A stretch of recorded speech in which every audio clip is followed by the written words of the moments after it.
राधे राधे। रावण की स्वर्ण लंका का असली रहस्य क्या है? शिवजी और पार्वती का वह स्वर्णमय निवास राक्षसों का निवास कैसे बन गया? आइए जानते हैं। एक बार माता लक्ष्मी ने भगवान शिव और माता पार्वती को अपने बैकुंठ धाम में आमंत्रित किया।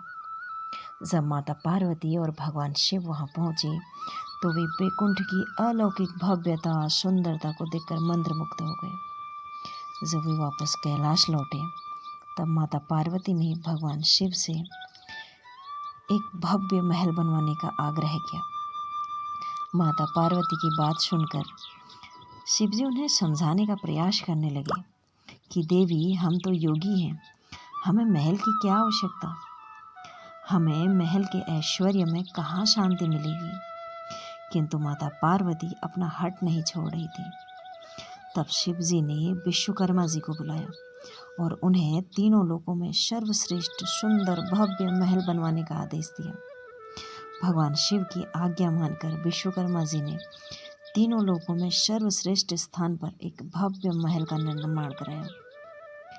और भगवान शिव ने महल में प्रवेश से पहले विधिपूर्वक गृह प्रवेश करने की परंपरा का पूजन किया। तब शिवजी ने नारद जी से कहा कि आप गृह प्रवेश की पूजन के लिए शीघ्र ही ऋषि विश्वश्रवा को ले आइए। ऋषि विश्वश्रवा की पत्नी, जो कि दैत्यराज सुमाली की पत्नी थी, वह भी पूजा में शामिल हो गई। पूजा पूर्ण होने के पश्चात भगवान शिव ने ऋषि से कहा कि ऋषिवर, यज्ञ की संपन्नता तभी है जब आप कुछ दक्षिणा में लेंगे। ऋषिवर, आप दक्षिणा मांगिए। जब तक आप दक्षिणा नहीं लेते तब तक यज्ञ पूर्ण नहीं होगा। ऋषि की पत्नी कैकसी के मन में अब लालच जाग गया था और वह अपने पति से दक्षिणा में महल मांगने को बोलती है। तब ऋषि विश्वश्रवा शिव से कहते हैं कि भगवान, यदि आप मुझे दक्षिणा में कुछ देना ही चाहते हैं तो इस सुंदर स्वर्ण महल को मुझे दे दीजिए। भगवान शिव उन्हें निराश नहीं करना चाहते थे और भगवान भोले भंडारे उन्हें तथास्तु कहकर महल दक्षिणा में दे देते हैं। और इस पर माता पार्वती अत्यंत क्रोधित हो जाती है और ऋषि विश्वश्रवा को श्राप दे डालती है कि लोभी ब्राह्मण, तुमने मेरे प्रेम और सपनों के साकार स्वरूप को मुझसे छीना है। इस दुस्साहस के लिए मैं तुम्हें श्राप देती हूँ। तुम इस महल का सुख कभी नहीं भोग पाओगे।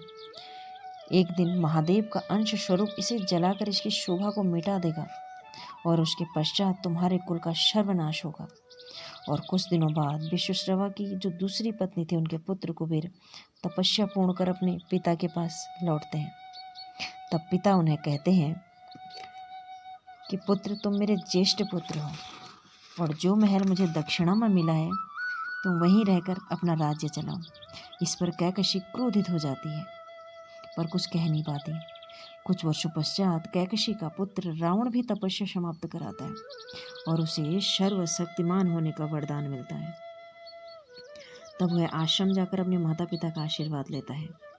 तभी कैकसी रावण को अपने सौतेले भाई कुबेर से लंका जीतने के लिए बोलती है। माता की बात मानकर रावण लंका जाता है और कुबेर से लंका पर अधिकार जमाने की बात कहता है। रावण कुबेर से वह लंका युद्ध करके जीतना चाहता है, किंतु कुबेर उसके सामने पहले ही पराजय स्वीकार कर अपना पुष्पक विमान और स्वर्ण लंका को छोड़कर वहां से चला जाता है। और तब से शिव और पार्वती की वह स्वर्णमयी लंका रावण की हो जाती है।